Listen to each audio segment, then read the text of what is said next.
जमींदारी कानून जिसमें हर इंसान को एक सीमा से ज्यादा जमीन रखने की इजाजत नहीं है। मोदी जी ने कहा, अरे हमारे दोस्त क्या करेंगे, ये कानून बदलो। अडानी तो बेचारा भूखे मर रहा है, बड़े बड़े पूंजीपति हमारे मित्रों हैं तो भूखे मर रहे हैं। उन्होंने कानून बदल दिया। उन्होंने कहा कॉन्ट्रैक्ट फार्मिंग, यानी एक किसान जिसका नाम अडानी है, जो हिंदुस्तान का सबसे गरीब किसान है, वो आपकी 10,000 एकड़ जमीन ले सकता है। कितनी? 20,000 भी ले सकता है, 30,000 एकड़ भी ले सकता है। कॉन्ट्रैक्ट करेगा आपके साथ पेपर पे। किसके साथ? रामलाल के साथ, श्यामलाल के साथ, यूनुस के साथ, बंसराज के साथ, हरपाल के साथ, योगेश के साथ, मनीष के साथ। आप जो लोग यहां बैठे हो ना, आपसे कॉन्ट्रैक्ट करेगा। कॉन्ट्रैक्ट बोलेगा कितनी खेती, बोले 5 एकड़, बोले चलो ठीक है, लिख लिया। 1000 आदमी का 5,000 एकड़ लिख लिया। अब 5,000 एकड़ उसके कॉन्ट्रैक्ट में, फिर उसमें तार घेरे जाएंगे। तार घेरने के बाद 5,000 एकड़ जमीन तारों के घेरे में किसके? अडानी के। उसके बाहर सिक्योरिटी गार्ड लगाया जाएगा। किसका? अडानी का। उसके बाद पुलिस किसका साथ देगी? अडानी का। उस 5,000 एकड़ जमीन में जितने तुम्हारे वो डोले मेड़े, क्या कहते हैं उसको, डोले सब तोड़ के बराबर कर दिए जाएंगे और 40-40 फीट का उसमें रास्ता बनाया जाएगा, जिसमें से बड़ी बड़ी गाड़ियां जाएंगी। वहां फूल पैदा किया जाएगा, सब्जी पैदा किया जाएगा, टमाटर पैदा किया जाएगा, सेब पैदा किया जाएगा, अंगूर पैदा किया जाएगा। भेजा कहां जाएगा? तुम खाली खेत के बाहर खड़े हो कैसे देखोगे? और जब कहोगे मैं अपने खेत में जाना चाहता हूं देखने की क्या बोया है, सिक्योरिटी गार्ड 2 डंडा मार के तुम्हें भगा देगा। बोले भाग, कॉन्ट्रैक्ट पे दिया, चले यहां से, हट यहां से। तो ये जो लोग भारत माता और धरती माता का नारा लगाते हैं, मैं कहना चाहता हूं किसी भी भाजपाई को भारत माता की जय लगाने का हक नहीं है, क्योंकि तुम धरती माता को दे सकते। अपने मुंह से जुबान से निकालना मत तुम भारत माता की जय, क्योंकि तुम धरती माता का सौदा कर रहे हो। किसके लिए? अडानी के लिए। किसके लिए? बड़े बड़े पूंजीपतियों के लिए। किसानों की तो मेड़ तोड़ दोगे तुम। वहां तो कॉन्ट्रैक्ट फार्मिंग के तहत 5-5 हजार एकड़ जमीन पर तारें खींच ली जाएंगी, सिक्योरिटी गार्ड लगा दिया जाएगा। किसान जाएगा 2 साल के बाद, 3 साल के बाद, जब उसका कॉन्ट्रैक्ट खत्म करेगा, वो चश्मा लेके खोजेगा हमारा खेत कहां, हमारा मेड़ कहां, हमारा खेत कहां, हमारा मेड़ कहां। एसडीएम 2 डंडा मारेगा, मार के भगा देगा, बोलेगा सब अडानी का हो गया। यही चाहते हो आप लोग? यही कॉन्ट्रैक्ट फार्मिंग चाहते हो? इस कानून के अंदर किसान को न्यायालय जाने का भी हक नहीं है। न्यायालय जाने का नहीं आया हो तो फिर से पढ़ लेना। कोर्ट में जाके मुकदमा नहीं कर सकते। कहां जा सकते हो?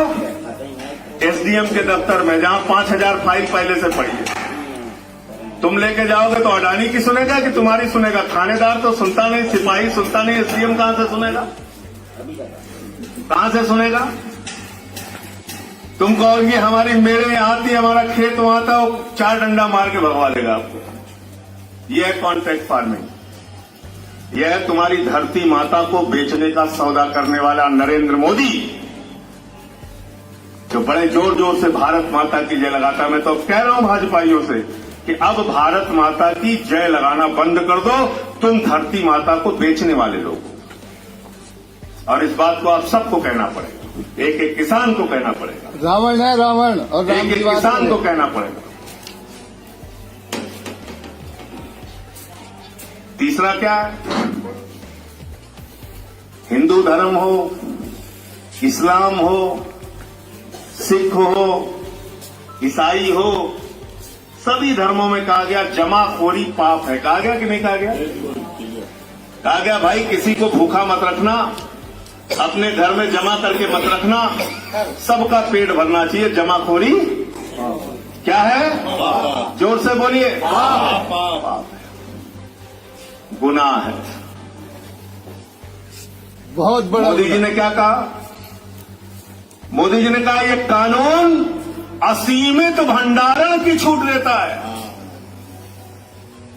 यानी अपने मित्रों को कहा कि बड़े बड़े कोल्ड स्टोरेज बनाओ हिंदुस्तान के अंदर, सस्ते में किसान से अनाज खरीदो, सस्ते में किसान से गेहूं खरीदो, सस्ते में किसान से चावल खरीदो, सस्ते में किसान से दाल खरीदो, उसको बड़े बड़े कोल्ड स्टोरेज में रखो और जब बाजार में उसकी कमी हो जाए तो महंगे दामों पर उसको बेचो। यानी जमाखोरी, कालाबाजारी और महंगाई तीनों को बढ़ावा देने वाला ये बिल है। इसलिए आज जो घर पे टीवी बैठ के कहते हैं ये किसान बड़े आंदोलन कर रहे हैं, उनको ये नहीं मालूम कि जब उनके घर में आने वाला फल और सब्जियां अडानी के कोल्ड स्टोरेज में रख ली जाएंगी, रिलायंस के बड़े बड़े रिलायंस फ्रेश की दुकानों में रख लिया जाएगा। एक भुट्टा खरीदने जाओगे, भुट्टा तो 180 रुपए में मिलेगा। तब अकल आएगी, तब टीवी देखना छोड़ के किसान के साथ खड़े हो जाओगे। इसलिए ये असीमित भंडारण का कानून हिंदुस्तान के हर हिंदुस्तानी के खिलाफ है। ये सिर्फ किसान के खिलाफ नहीं है, ये सबके खिलाफ है। और कितने बेशर्म है। इनका एक बेशर्म किसी मंत्री पूछ रहा इसमें काला क्या है, मुझे तो समझ में नहीं आ रहा है।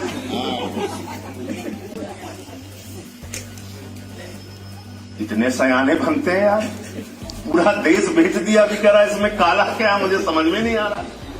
अरे आके बैठ जा भाई, मैं तेरे चेहरे पे काला काला लगा के बता दूं क्या क्या काला है इसमें। पढ़ो पहले क्या क्या काला है, पढ़ो पहले क्या क्या काला लिख रखा है। इसलिए दाल में कुछ काला नहीं है, पूरी की पूरी दाल काली है। और जो ये कहते हैं हम इसमें संशोधन कर देंगे, संशोधन कर देंगे, संशोधन कर देंगे, संशोधन मनशोधन कुछ नहीं होता है। किसी के डेथ वारंट पे साइन हो जाता है तो उसमें संशोधन नहीं होता है, उसकी वापसी होती है। इसलिए ये तीनों काला कानून वापस होना ही चाहिए। जब ये बिल आया तो मैंने पार्लियामेंट में माइक तोड़ा, भाजपाई रोने लगे, माइक तोड़ दिया, माइक तोड़ दिया। मैंने भाजपाइयों से कहा अरे मैंने माइक तोड़ा, मुझे निलंबित किया, तुम किसानों की हड्डियां तोड़ रहे हो, तुमको भी निलंबित होना चाहिए। अभी फिर विरोध किया तो बोले इनको मार्शल से खींच के बाहर ले जाओ। मार्शल से खिंचवा के बाहर करवा दिया। जितना जुल्म करना चाहते हो करो, जितनी जाति करना चाहते हो करो, जितने मुकदमे लिखना चाहते हो लिखो, जहां जेल में भेजना चाहते हो भेजो, लेकिन इस काले कानून के विरोध में एक नहीं 1000 बार आम आदमी पार्टी बोलती रही है, बोलती रहेगी। हम लोग चुप रहने वाले लोग। इसलिए हिंदुस्तान ने ड्रामेबाजी बहुत देखी। महंगाई तुमसे रुकती नहीं, कालाबाजारी तुमसे रुकती नहीं, पेट्रोल डीजल का दाम आसमान पे पहुंच गया। मोदी को सुना योगेश जी क्या बोले? बोले पेट्रोल डीजल महंगा हो रहा है, इसके लिए पूर्ववर्ती सरकार जिम्मेदार है। तो मैंने कहा भैया अटल जी से क्या दुश्मनी है तुम्हारी? 7 साल तो वो भी रहे पहले, 3 साल जनता पार्टी के टाइम में रहा, 10 साल उनका शासन रहा। 10 साल के शासन में भारतीय जनता पार्टी का जब राज रहा, वो लोग भी जिम्मेदार हैं।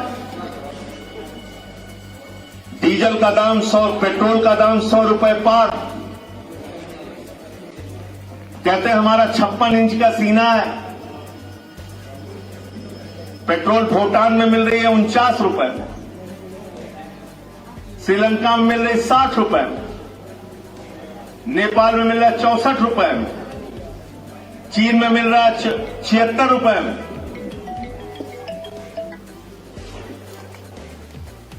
अगल बगल के देश जिसको तुम सप्लाई करते हो तुमसे सस्ता बेच रहा है।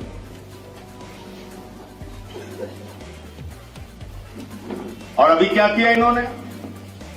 बजट पढ़ा होगा आप लोगों ने। उस बजट के अंदर सब कुछ बेचने की योजना,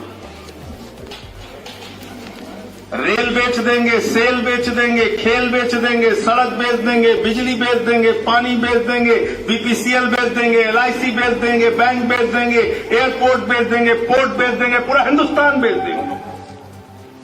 और इसीलिए मैंने इनके लिए आदम गोंडवी की लाइनें पढ़ी थी कि जो डलहौजी न कर सका वो ये हुक्काम कर देंगे, कमीशन दे दो तो हिंदुस्तान को नीलाम कर देंगे। हिंदुस्तान को नीलाम करने वाली सरकार इस समय देश में। इसलिए समस्याएं बहुत है, पीड़ा बहुत है।